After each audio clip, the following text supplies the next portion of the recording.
share. Okay, so then with that said, we can get started. So welcome everyone, and thank you so much for signing up to be the budget delegates through the cycle. So today we're just going to do a quick welcome introduction, and then we're going to talk about what are the budget delegates, and we're going to go in a little bit on the proposal development, and last session we can answer any questions you might have.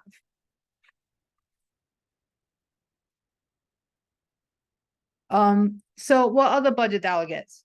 They're the volunteers who develop the ideas from the neighborhood assemblies and also through the informal idea collection and also the online idea map. I don't know if anyone had a chance to look at that, look at the ideas that has been submitted to the idea map, and also make sure to submit your ideas. And then for the next few months, you and other the budget delegates here will work together to turn these ideas into concrete proposals for the district ballot.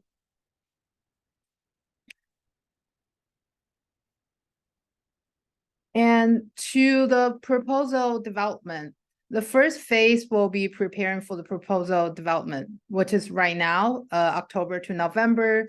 This is when we host orientations on the process. And then we'll review the collected ideas together and we'll have agency briefing. So right now the idea map has been live for a few weeks. I believe a few minutes ago when I checked, there has been 700, 800 ideas submitted through the website, but that's for all 28 council districts who are participating in this process. And I believe the idea collection concludes on November 10th, but I know usually there's a little bit of flexibility. If any good ideas come on board after that, we should have a way to be able to look into those and see if they will fit through the PB process as well.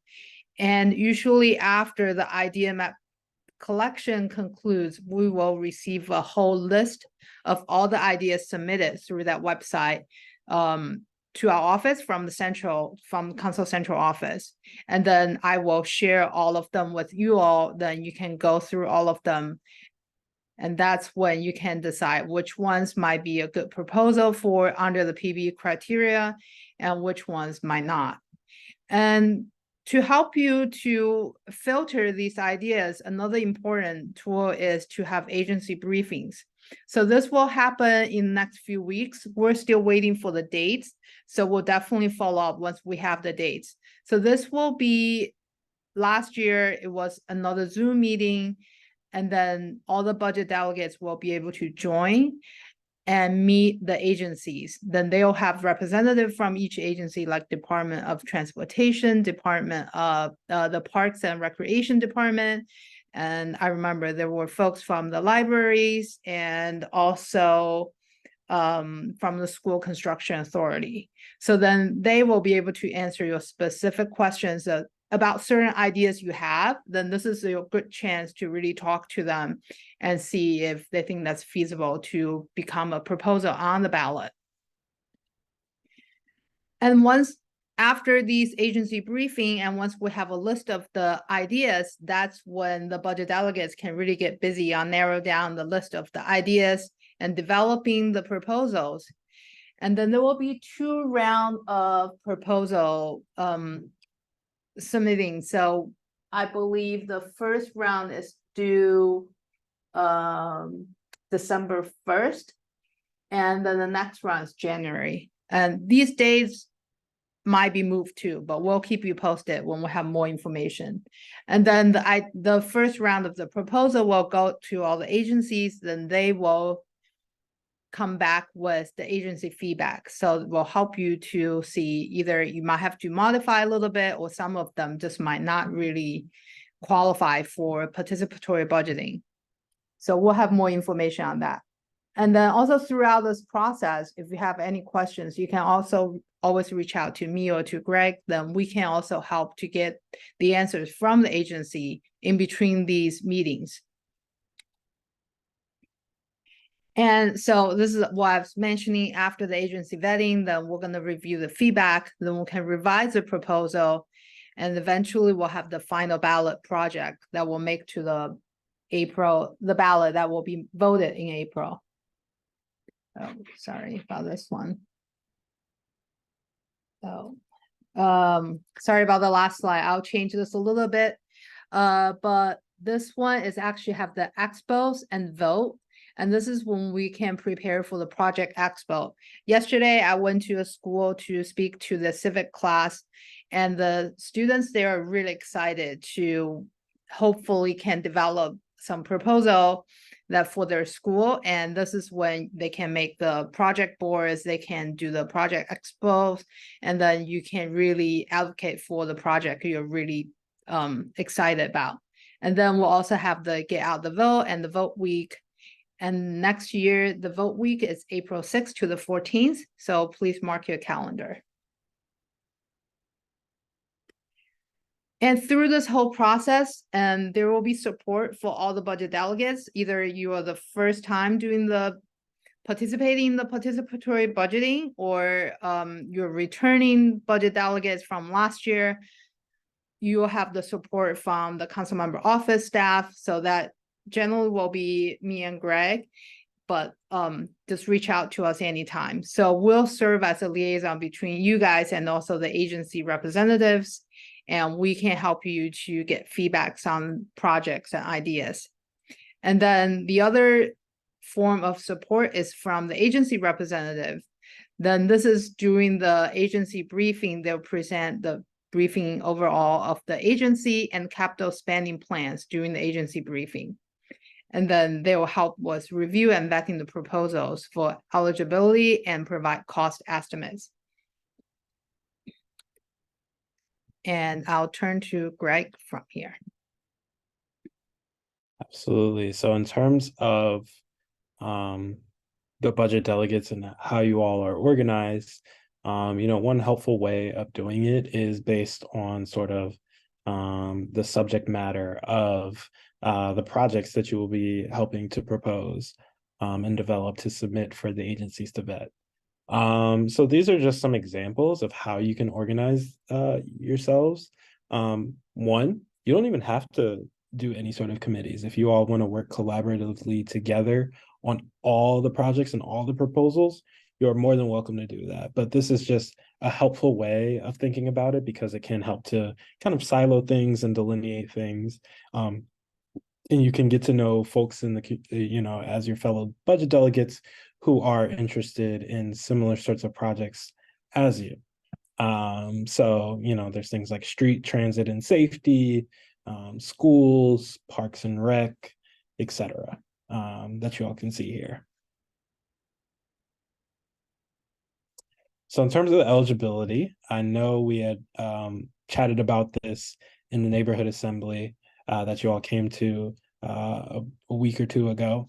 But just as a refresher, in order for a project to be eligible for participatory budgeting, it's going to be a capital project in the first place. So that means it must cost at least $50,000.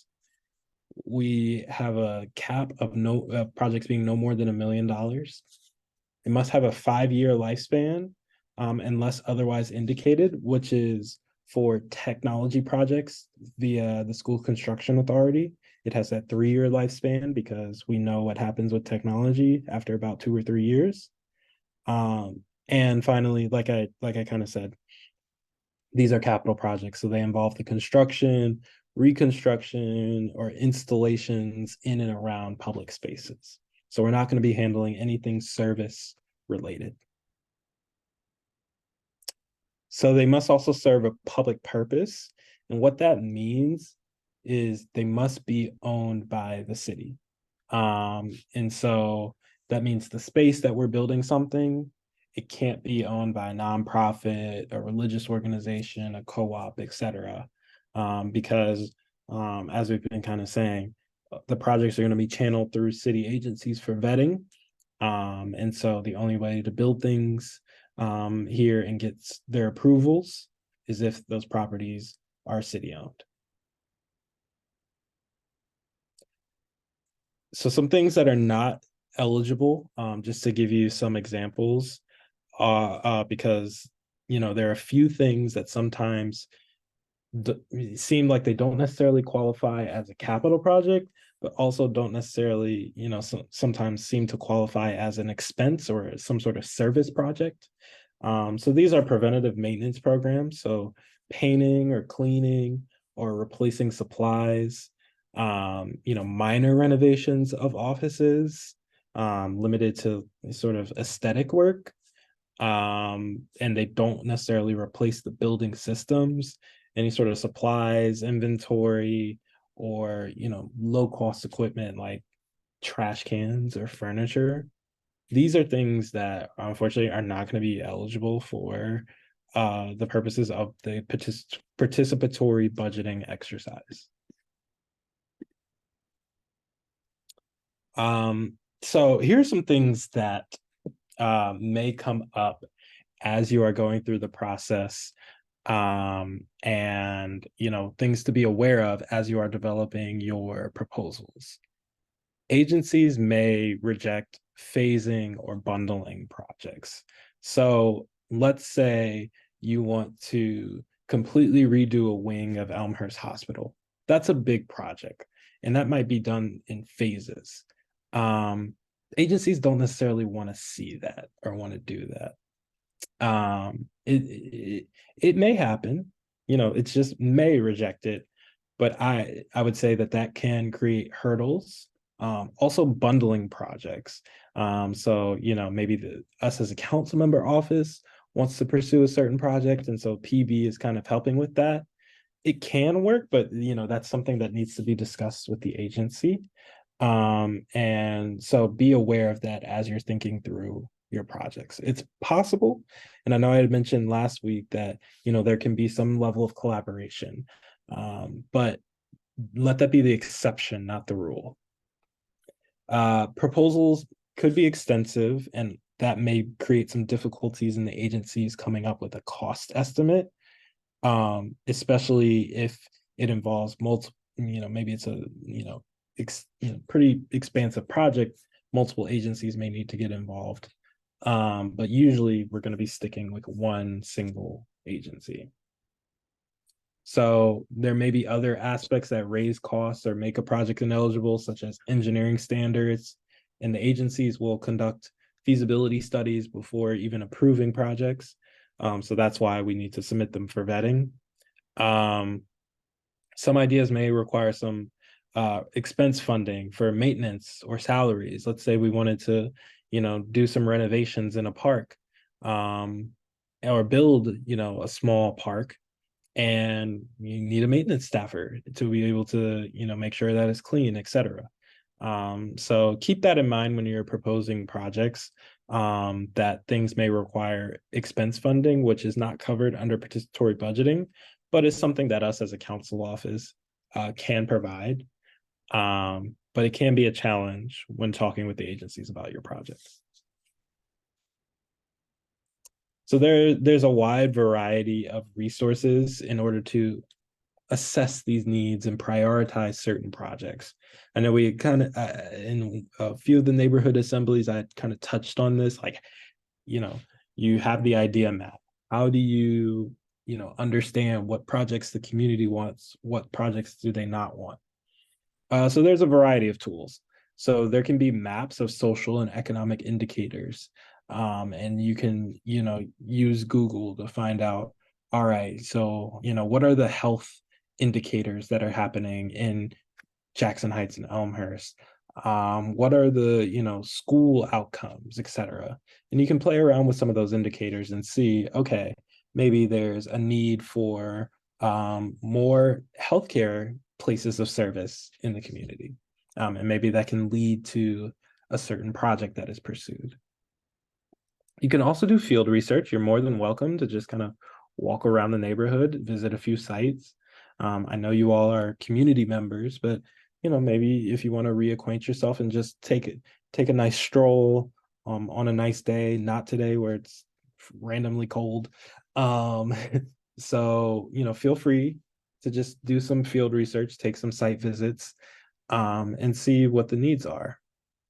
The agencies will also be able to help you assess needs and prioritize through the agency briefings, particularly on the side of they'll be able to say, this is something that we can't really do through PB, or this is something that we can do. And that can help you prioritize certain projects.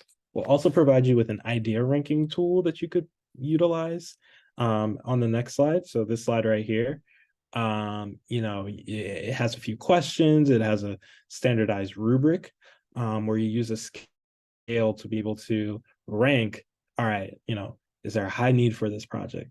How feasible it is based on the feedback that you receive from agencies, and how much impact this would have on equity in the community, or any other sort of question that you may have. So this rubric can be helpful. It's not necessarily necessary that you use this, but this is something that's been designed by the city council that can be really helpful. And then the last thing I'll say to help you assess needs is NYC's open data portal. There's a lot of interesting data on there. You can look for 311 inquiries. They're all logged there. You can look at, building maintenance issues across our city, etc. So you can play around with the open data portal and see if there are particular things that come up that may make you realize that, hey, we need to prioritize this certain project.